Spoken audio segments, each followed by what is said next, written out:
obviously, the Endangered Species Act is a major issue for Texas. We're looking at, I don't know, hundreds of critters that could be placed on the list based on the Fish and Wildlife, acquiescence to the lawsuit. So, where are we on the, what was your opinion of the arrangement with the lizard? Where do you think we're headed with the Lester Prairie chicken? What are your thoughts on it? Well, there's 119 as of the end of December, 119 potential listings. I think we've got 13 active right now. And the prairie chicken's one of them. I think the plus that happened last cycle with last session, as well as what happened with the lizard, and I applaud a lot of West Texas because they got engaged, but the whole entire business community on the dune sagebrush lizard, which I'm telling you I've still never seen, but at least we have good science behind it. I think so it got the industry, but the general public engaged. They finally realized what the federal government really could do to us. 67% of the Permian could have been affected by the dune sagebrush lizard, which would have effectively shut down the growth we've got. And the negative to me is we had to give up private property rights to make a deal with the federal government. I don't know that that's the best solution, but that's the solution that's available to us right now. Where I think we've got to make sure we continue to stay engaged, though, and we do have the lesser prairie chicken, which with 5 states, it's been interesting to negotiate, I think, and hopefully they have a deal in March so we can not get that listed and we go forward. But again, we're going to have to give up some private property rights, and I don't think so. Will it be in the nature of like with the lizard, where certain lands were set aside for your chicken? Is that what you? That's the negotiating. That's where they're in the process. That's ongoing. But you're optimistic. I'm optimistic, but the deal isn't done yet. Right. So, because remember, there's a hunting season in Kansas for the lesser prairie chicken for 2 days. So, that to me means is it really endangered? But I think we've got to make sure we continue to have good science. But going forward, and I think the real challenge we've got going forward, because they've gotten smarter on us, the U.S. Fish and Wildlife Service, we now have, like I said, 12 other creatures besides the lesser prairie chicken.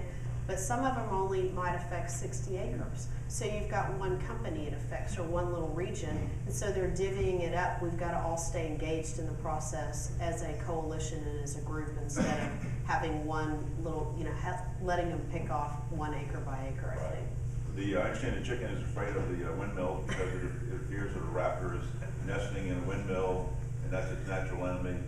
So it sort of presents a conundrum for the environmentalists. Well, they wanted to cut down the fences because the dune sagebrush lizard was being picked off by the birds. So, there's got to be some good science behind what's going on. What do you think of course, the lizard, I guess, was the first one in my memory that we dealt with. But are there going to be others that are coming up that are going to be as consequential as the lizard? Or you mentioned one that's a 60-acre area. There is. If you look just right up the street in Williamson County, they've got a salamander. They've got some salamanders going on, which of course Austin's dealt with our salamanders not well, I don't think. But it's not just the oil and gas industry; it's economic growth all over the state. And so I think that we've got to continue, like I said, building those coalitions and being active as a state to make sure that there's good science behind anything before it gets listed. And hopefully, and I know there's some working groups beginning in Congress that are re-looking at the Endangered Species Act. And in fact, Congressman Bill Flores and I had a conversation last week about it. He's going to be in charge of a task force. So we all need to be engaged in that, I think, going forward. And I said, let's look at make sure you put economics in it. He agreed. Right. So that needs to be something we need to start pushing, I think. Well, there are a lot of people in the audience who are much more knowledgeable than I about the oil and gas industry. If we could, we'll open up for questions for a few minutes. Are there questions from the audience?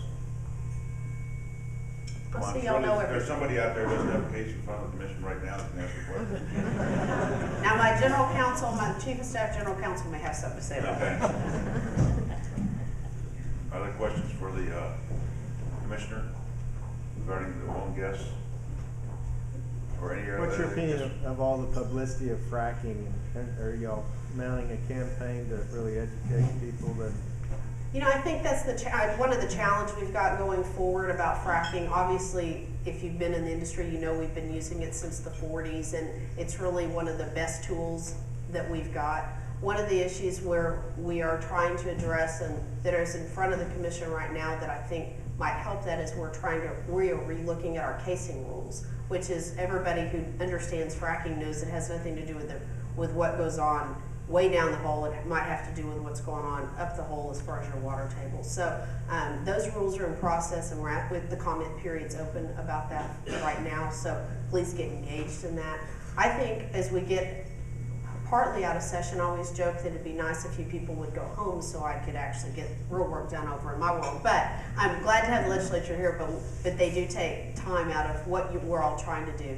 I'm going to start doing some meetings across the state, the town hall meetings about fracking and other issues, because I think that's our biggest challenge, both from the Railroad Commission perspective, but also, frankly, the industry has made some really good attempts, but not been as successful as we all would like to be about educating the public.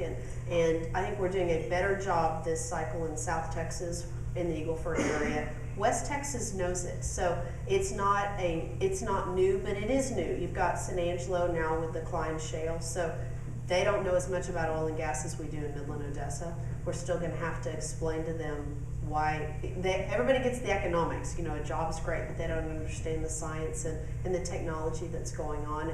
And I know that there have been groups, and actually Drew Darby started, the state rep from San Angelo, has done a good job starting this oil and gas caucus. So there's, I think he's got 48 people as members of it. So there's some real opportunity in the legislature while they're here to do some outreach with them as well. And that's what we're trying to do.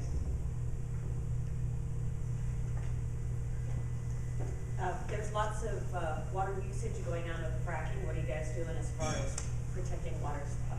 You know, we actually, and that's one of the issues we've got in front of us next week, and I'm going to go review the rule. We have a recycling rule that we're redoing right now and looking at and getting feedback, I think, from industry as well as other people. So our goal, I think, without having the hammer put down on us, but do it within a reasonable way with the industry, is to encourage recycling and see if we can start using recycling as an additional tool to reuse water. So I think that's an important piece. I think the legislature would like us to see that, but it's got to be economic first and foremost. And I know that companies have figured out, and I've said it's the plus about this drought actually, that companies have figured out on their own how to find new water sources, to use brackish water to recycle, to use other sources besides water. They're using different solubles like propane. So it's encouraged the industry to do it themselves, and I think that's important too, to continue letting the industry do it themselves instead of mandating that they have to do something. Now, roads obviously are not really in your bailiwick, but roads are certainly an issue in Eagle. They're an issue in West Texas too. Okay, I thought you guys were just used to it and you didn't complain about it. No, you haven't been to the Eagle Permian in a Ford while. complained about it. So, I mean, I know it's not your area, but I mean, I know the industry wants to address this issue. Have you seen a solution? Are you aware of the industry coming up with something specifically on the road issue? I haven't actually. You know, we've seen water be aggressive this session so far, but I haven't seen, and I think we all agree, transportation there needs to be a better fix, but I haven't seen something specific yet. I'm just curious, because I know there's a desire on the part of the industry to try to address the issue, but at the same time, they'd like to see that the money be dedicated to the repair of the roads, as opposed to going to perhaps a wider variety of issues that are out there. And that's really the challenge we've got going forward with roads, period, is we've always, and how our transportation bill is obviously, our legislation's been set up, it's based on where the population is, and where we're drilling, there isn't a lot of population in some of these areas. So you get out, but no, don't discount how bad the roads might be in West Texas, because I'll tell you that if this group drove down and they drove, in my personal opinion, the worst road is between Midland and Sterling City out in West Texas, or going up to Lamesa actually.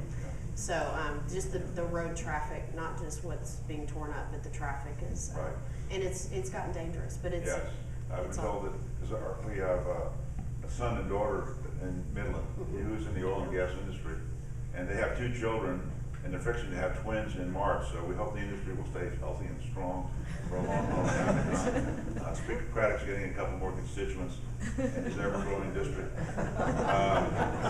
But what do you see? I mean, you know, kind of the common question from the peanut gallery, if you will, or you know, someone like myself is not really associated with the industry, but is concerned about the industry. You know, how long is it gonna last? Well, if I You have could a crystal predict ball? that, I don't know, what do you think, Dick? If we could predict that, we'd be the smartest people in the room, I think. But I think it's gonna, I mean, I quit calling it a boom, because I think that means that we're gonna bust at some Right. point. I think it's a sustained industry, and it has been for the last 10 years. It's the longest industry boom, if you wanna call it Right. that we've had. And, you know, as long as the federal government doesn't come in and try to shut us down, which wouldn't make a lot of sense. Right. I don't think, but who knows with this federal government. It's a world commodity, and Right. so you've got growth all over the world. If we can sustain ourselves in the next 2 years, and with new technology, I think we can, that makes a lot more sense for us. So Right. I think it continues, but are we gonna have some dips? Sure. I mean, Right. that's part of where we are in the natural gas market. We've got some dips and ups and downs, but I don't think I hope you don't see a bust, and forecasters don't think we see a bust anytime soon. But can we sustain, if we don't get some more houses in Midland, Texas, I'm not sure how you sustain Right. that, so. Build some more housing. Okay, well, are there any further questions? If not, join me in a warm round of applause for